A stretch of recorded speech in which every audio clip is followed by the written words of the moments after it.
आज के सेशन में हम बायोलॉजी के 12th क्लास के चैप्टर 1 से चैप्टर 5 तक के टॉप 35 MCQ लेकर के आए हैं, जबकि बिहार बोर्ड 12th के एग्ज़ाम में पिछले 10 वर्षों से बार बार रिपीट किया जा रहा है। वैसा क्वेश्चन जो है आज के सेशन में हम लेकर के आए हैं। तो चलिए आज हम पहला क्वेश्चन यहाँ पे देखेंगे कि पहला क्वेश्चन जो है वो है कि अमीबा किस प्रकार से प्रजनन करता है। क्या अमीबा जो है वो किस प्रकार से प्रजनन करता है? तो द्विखंडन विभाजन के द्वारा। किसके द्वारा? द्विखंडन विभाजन के द्वारा। ये क्वेश्चन जो है वो प्रजनन से लिया गया, यानी पहला जो चैप्टर होता है 12th क्लास का उससे लिया गया क्वेश्चन ये है। ऐसे ही आपको हम बता रहे हैं कि चैप्टर 1 से लेकर चैप्टर 5 तक जो टॉप लेवल का क्वेश्चन होगा वो ऐसा क्वेश्चन आज के सेशन में हम लेकर के आए हैं। तो वीडियो को पूरा देख के जाइएगा, और अगर मेरे चैनल पर नए हैं तो चैनल को सब्सक्राइब करके चैनल से जुड़ जाइएगा।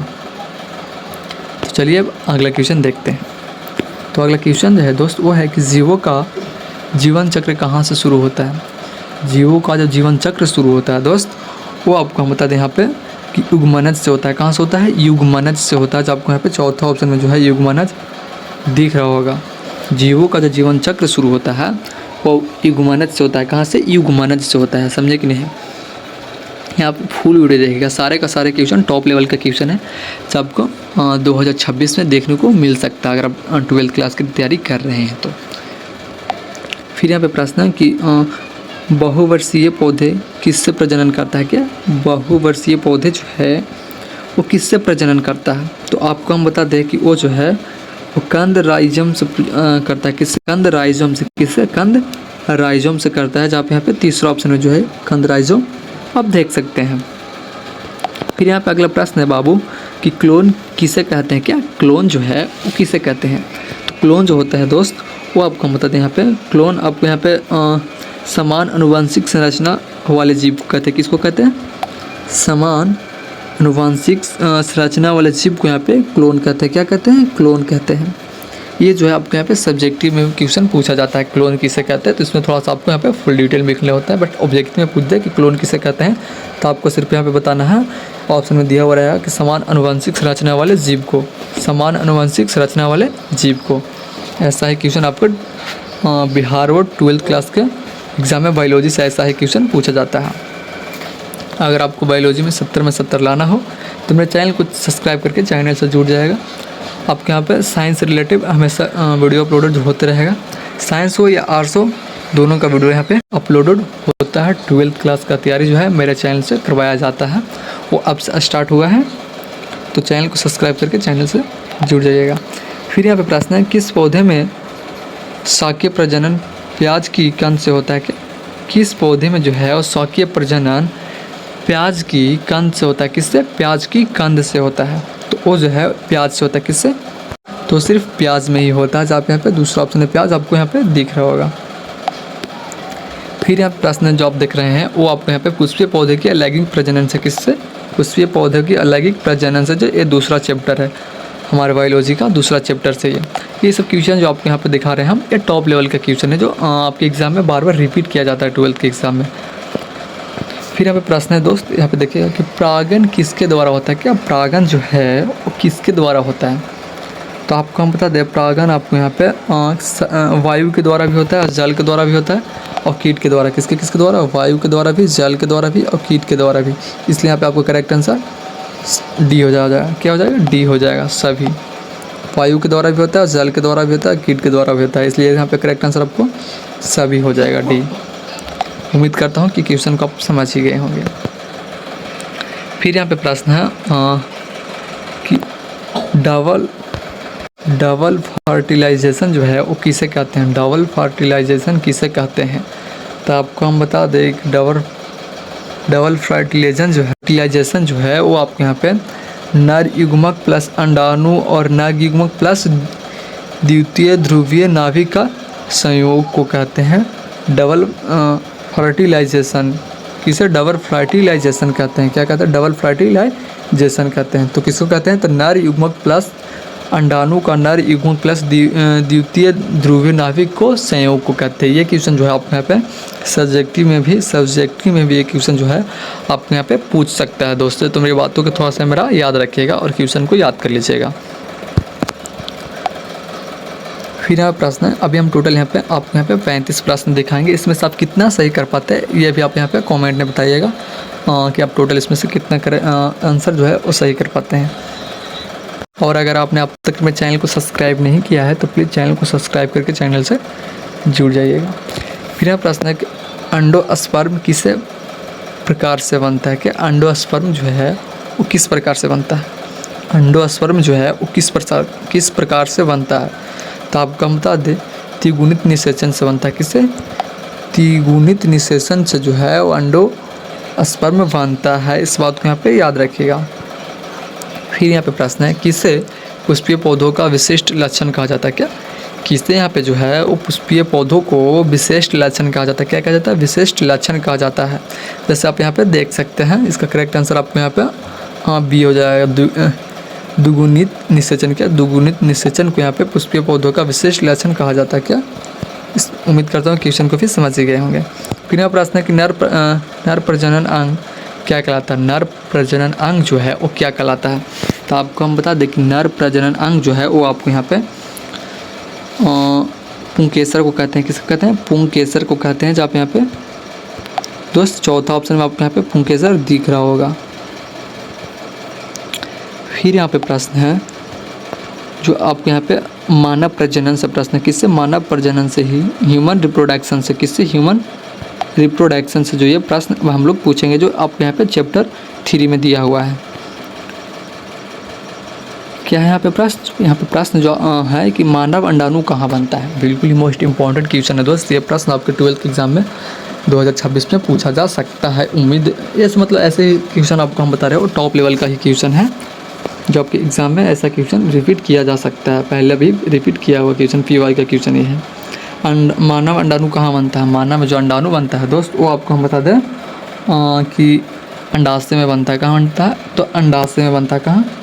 अंडाशय में बनता है। जब यहाँ पे दूसरा ऑप्शन में आपको यहाँ पे अंडाशय जो दोस्त देख रहा होगा। फिर यहाँ प्रश्न है कि मानव में निषेचन कहाँ होता है? मानव में जो निषेचन होती है दोस्त वो आपको यहाँ पे फ्लोपियन ट्यूब में होता है। कहाँ होता है? फ्लोपियन ट्यूब में होता है। फ्लोपियन ट्यूब में होता है। मानव में निषेचन कहाँ होता है? तो फ्लोपियन ट्यूब में होता है। किसमें? फ्लोपियन ट्यूब में होता है।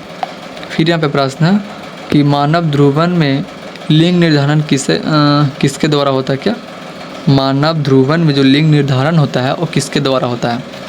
तो आपको हम बता दें कि मानव भ्रूण में लिंग निर्धारण जो है वो आपको यहाँ पे Y गुणसूत्र के द्वारा होता है। किसके द्वारा होता है? Y गुणसूत्र के द्वारा। जब आप यहाँ पे दूसरा ऑप्शन में जो है वो देख सकते हैं, Y गुणसूत्र के द्वारा जो है ये लिंग निर्धारण होती है। फिर यहाँ पे प्रश्न है कि मानसिक धर्म चक्र का औसत अवधि कितनी होती है? मानसिक धर्म चक्र का जो औसत अवधि होती है दोस्त वो कितनी होती है? यहाँ पे प्रश्न पूछ रहा है। तो 28 दिनों की होती है। कितने दिनों की? 28 दिनों के बाद जो है वो मानसिक धर्म चक्र की औसत अवधि होती है 28 दिनों की। समझे कि नहीं? अगर आपने अब तक मेरे चैनल को सब्सक्राइब नहीं किया है तो प्लीज़ मेरे चैनल को सब्सक्राइब करके चैनल से जुड़ जाइएगा दोस्त। आपको अगर 12th की तैयारी अच्छी तरीक़ा से करना हो तो। फिर यहाँ पे भ्रूण का पोषण किससे होता है? भ्रूण का जो पोषण होता है दोस्त वो किससे होता है? यहाँ पे प्रश्न पूछ रहा है। तो भ्रूण का पोषण जो है वो आपको हम बता दें कि गर्भनाल से होता है। किससे होता है? गर्भनाल से होता है, जिसको प्लासेंटा कहते हैं। क्या गर्भनाल, जिसको इंग्लिश में प्लासेंटा कहते हैं। क्या प्लासेंटा के नाम से जानते हैं। फिर यहाँ पे प्रश्न आपको है प्रजनन स्वास्थ्य से। किससे? प्रजनन स्वास्थ्य से है, जो यहाँ पे चौथा चैप्टर होता है बायोलॉजी का। फिर यहाँ पे परिवार नियोजन का मुख्य उद्देश्य क्या है? परिवार नियोजन का जो मुख्य उद्देश्य होता है वो आपको यहाँ पे ये होता है जनसंख्या नियंत्रण होता है। क्या होता है? जनसंख्या नियंत्रण होता है। जो आप यहाँ पे देख सकते हैं पहला ऑप्शन, जनसंख्या नियंत्रण जो है परिवार नियोजन का मुख्य उद्देश्य होता है, जनसंख्या नियंत्रण। फिर यहाँ पे प्रश्न है कि IVF बेबी किससे संबंधित है? क्या IVF बेबी जो है वो किससे संबंधित है? तो आपको हम बता दें कि वो जो है वो आपको यहाँ पे टेस्ट ट्यूब बेबी से संबंधित है। किससे? टेस्ट ट्यूब बेबी से। जो आप यहाँ पे पहला ऑप्शन में इसका देख सकते हैं, करेक्ट आंसर आपको हो जाएगा। फिर यहाँ पे प्रश्न है कि जन्म नियंत्रण के साधनों में सबसे कौन सा बाधा विधि है? क्या जन्म नियंत्रण के साधनों में कौन सा जो है वो बाधा विधि है? तो आपको हम बता दें कि कंडोम होता है। क्या होता है? कंडोम होता है। जब यहाँ पे पहला ऑप्शन जो है वो देख सकते हैं।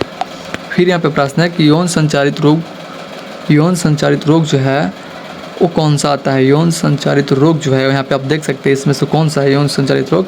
तो आपको यहाँ पे पहला ऑप्शन में दिया गया है एड्स, दूसरा ऑप्शन में हृदय रोग, तीसरा ऑप्शन में कैंसर और चौथा ऑप्शन में यहाँ पे डायबिटीज। तो आपको बता दें यहाँ पे करेक्ट आंसर जो आपको हो जाएगा वो आपको यहाँ पे ए हो जाएगा। एड्स जो है यौन रोग संचारित है, क्या यौन संचारित रोग जो है, इसलिए यहाँ पे करेक्ट आंसर आपको यहाँ पे ए हो जाएगा। फिर यहाँ पे प्रश्न है कि MTP का अर्थ क्या होता है? MPT का अर्थ क्या होता है? तो आपको बता दें MPT का जो अर्थ होता है वो आपको यहाँ पे मेडिकल टर्मिनेशन ऑफ प्रेगनेंसी होता है, क्या मेडिकल टर्मिनेशन ऑफ प्रेगनेंसी होता है, जो आप यहाँ पे दूसरा ऑप्शन में देख सकते हैं। फिर यहाँ पे प्रश्न है जो आपको है वो अध्याय 5 से, किससे 5 से अनुवांशिक एवं वंशागति के सिद्धांत, अनुवांशिक एवं वंशागति के सिद्धांत से है। आपको अगर फुल डिटेल चाहिए सारे के सारे चैप्टर पर तो इसका भी कमेंट में आप बता दीजिएगा, आपको एक एक चैप्टर करके पूरा फुल वीडियो आपको यहाँ पे हम सारे का सारा क्वेश्चन ला देंगे। एक जैसे कि पहला चैप्टर के क्वेश्चन लाएंगे तो उसमें से कम 70-80 क्वेश्चन लाएंगे, जिसमें से उससे बाहर आपको यहाँ पे कहीं आने वाला नहीं है। 70-80 क्वेश्चन अगर हम बनवा दिए आपके पहला चैप्टर से तो उससे बाहर कोई क्वेश्चन आएगा नहीं। तो अगर आपको चाहिएगा तो आप बोल दीजिएगा कि सारे सारे चैप्टर का एक एक पर्सनल वीडियो चाहिए तो हम आपको ला के दे देंगे। फिर यहाँ पे प्रश्न आप देखिए कि अनुवांशिक की जनक किसे कहा जाता है? क्या अनुवांशिक का जो जनक है वो किसे कहा जाता है? तो ग्रेगर मेंडल को कहते हैं। किसको? ग्रेगर मेंडल को कहते हैं, जहाँ पे यहाँ पे दूसरा ऑप्शन में देख सकते हैं। ग्रेगर मेंडल को अनुवांशिकी का जनक के नाम से भी जाना जाता है। फिर यहाँ पे कि मेंडल ने अपने प्रयोग किस पौधे पर किया था? मेंडल ने जब अपना प्रयोग किया था दोस्त वो आपको हम बता दें कि मटर के पौधों पर किया था। किसके? मटर के पौधों पर जो है उन्होंने प्रयोग किया था। फिर यहाँ पे प्रश्न है कि मेंडल को स्वतंत्र गर्भ वर्गीकरण का सिद्धांत किस पर आधारित है? क्या मेंडल का स्वतंत्र वर्गीकरण का जो सिद्धांत है वो किस पर आधारित है? किस पर आधारित है दोस्त? तो आपको बता दें कि द्विसंकर संकरण पर आधारित है। किस पे? द्विसंकर संकरण पर आधारित है, जहाँ पे यहाँ पे पहला ऑप्शन में देख सकते हैं। फिर यहाँ पे प्रश्न है कि जीवन का भौतिकी आधार क्या है? जीवन का जो भौतिकी आधार होता है वो आपको हम बता दें यहाँ पे कि जीवन का भौतिकी आधार जो है वो DNA होता है। क्या? DNA होता है, जहाँ पे यहाँ पे दूसरा ऑप्शन में जो है वो देख सकते हैं। फिर यहाँ पे प्रश्न है कि रक्त समूह की खोज किसने किया? रक्त समूह की जो खोज किया था वो आपको हम बता दें कि लैंड स्टेनर ने किया था। किसने? लैंड स्टेनर ने किया था। लैंड स्टेनर ने जो है वो रक्त समूह की खोज किया था। फिर यहाँ पे प्रश्न है कि हीमोफीलियो किस प्रकार का रोग है? हीमोफीलियो नाम के एक रोग होता है, वो किस प्रकार का रोग है? यहाँ पे प्रश्न पूछ रहा है, बिल्कुल ही टॉप लेवल के क्वेश्चन, सारे का सारे क्वेश्चन है दोस्त। हीमोफीलिया किस प्रकार का रोग है? तो आपको हम बता दें हीमोफीलिया जो है वो आपके यहाँ पे रक्त जमने का रोग है। क्या? रक्त जमने का ये रोग होता है जिसमें शरीर में रक्त जम जाती है, जिसको हम लोग हीमोफीलिया के नाम से जानते हैं, हीमोफीलिया रोग के नाम से जानते हैं। रक्त जमने लगता है हमारे शरीर में, समझे कि नहीं? अगर आपने अब तक मेरे चैनल को सब्सक्राइब नहीं किया तो प्लीज़ चैनल को सब्सक्राइब करके चैनल से जुड़ जाइएगा। फिर यहाँ पे आप प्रश्न देखिएगा कि मनुष्यों में गुणसूत्रों की संख्या कितनी होती है? मनुष्य में जो गुणसूत्र की संख्या होती है वो आपको यहाँ पे हम बता दें कि मनुष्य में जो गुणसूत्र की संख्या होती है दोस्त वो आपको यहाँ पे 46 होती है। कितनी होती है? 46 होती है, जब यहाँ पे देख सकते हैं तीसरा ऑप्शन में कितनी 46 होती है। मनुष्यों में गुणसूत्र की संख्या कितनी होती है? तो 46 होती है। फिर यहाँ पे प्रश्न है कि डाउन सिंड्रोम किस कारण से होता है? डाउन सिंड्रोम जो है वो किस कारण से होता है? तो आपको हम बता दें डाउन सिंड्रोम जो है वो 21वें गुणसूत्र के त्रिसंख्या से होता है। किससे? 21वें गुणसूत्र के त्रिसंख्या से जो है डाउन सिंड्रोम होता है। इस बात को यहाँ पे आप लोग याद कर लीजिएगा। ये भी बिल्कुल ही मोस्ट इम्पॉर्टेंट क्वेश्चन ये क्वेश्चन है, आपके 12th एग्जाम में ऐसा ही क्वेश्चन बनाया जाता है। फिर यहाँ पे लैंगिक गुणसूत्र कितने होते हैं? ये भी बिल्कुल ही मोस्ट इंपॉर्टेंट क्वेश्चन है कि लैंगिक गुणसूत्र जो है वो कितने होते हैं? तो आपको हम बता दें लैंगिक गुणसूत्र जो है वो आपके यहाँ पे 2 प्रकार का होता है। कितने? 2 प्रकार का होता है, इसलिए यहाँ पे अब करेक्ट आंसर जो है वो आपके यहाँ पे सी हो जाएगा। कितना हो जाएगा? सी हो जाएगा। फिर यहाँ पे प्रश्न है कि जीवन किसका अंश होता है? क्या जीन जो है वो किसका अंश होता है? जीन जो है वो किसका अंश होता है? तो DNA का होता है। किसका होता है? DNA का होता है, जहाँ पे यहाँ पे तीसरा ऑप्शन में देख सकते हैं DNA का जो है वो अंश होता है जीन। फिर यहाँ पे प्रश्न है किस वैज्ञानिक ने फल मक्खी पर प्रयोग किया। क्या किस वैज्ञानिक ने जो है वो फल मक्खी पर प्रयोग किया था? तो आपको हम बता दें वो वैज्ञानिक जो है मॉर्गन है। कि कौन किया था? तो मॉर्गन ने किया था। मॉर्गन ने किया था। जब आप यहाँ पे दूसरा ऑप्शन है मॉर्गन को देख सकते हैं। फिर यहाँ पे प्रश्न है कि ऐसे डीएनए का मॉडल कहा जाता है? क्या किसे जो है वो डीएनए का मॉडल कहा जाता है? तो आपको हम बता दें कि डीएनए के मॉडल के नाम से जो है आपको यहाँ पे वो वाटसन और क्रिक को कहा जाता है। किसको? वाटसन और क्रिक को कहा जाता है। वाटसन और क्रिक को कहा जाता है। तो डीएनए के खोजकर्ता भी कहलाते हैं। क्या डीएनए के खोजकर्ता भी कहलाते हैं वाटसन और क्रिक। फिर यहाँ प्रश्न है कौन सा गुणसूत्र जो है एक्स गुणसूत्र से जुड़ा होता है? कौन सा गुण जो है वो एक्स गुणसूत्र से जुड़ा होता है? तो आपको हम बता दें इसका करेक्ट आंसर जो है वो आपके यहाँ पे रक्त अंधता हो जाएगा। रक्त अंधता हो जाएगा। जो यहाँ पे करेक्ट आंसर आपको यहाँ पे ए हो जाएगा। यहाँ पे आप प्रश्न है कि F2 पीढ़ी में मोनोहाइब्रिड अनुपात क्या होता है? F2 पीढ़ी में जो मोनोहाइब्रिड अनुपात होता है वो आपके यहाँ पे 3:1 होता है। कितनी होती है? 3:1 होता है। फिर यहाँ पे लास्ट प्रश्न जो है वो है कि रक्त समूह AB किसका उदाहरण है? रक्त समूह AB जो है वो आपको यहाँ बता दें कि अपूर्ण प्रभु तब का, जो आप यहाँ पे देख सकते हैं पहला ऑप्शन में।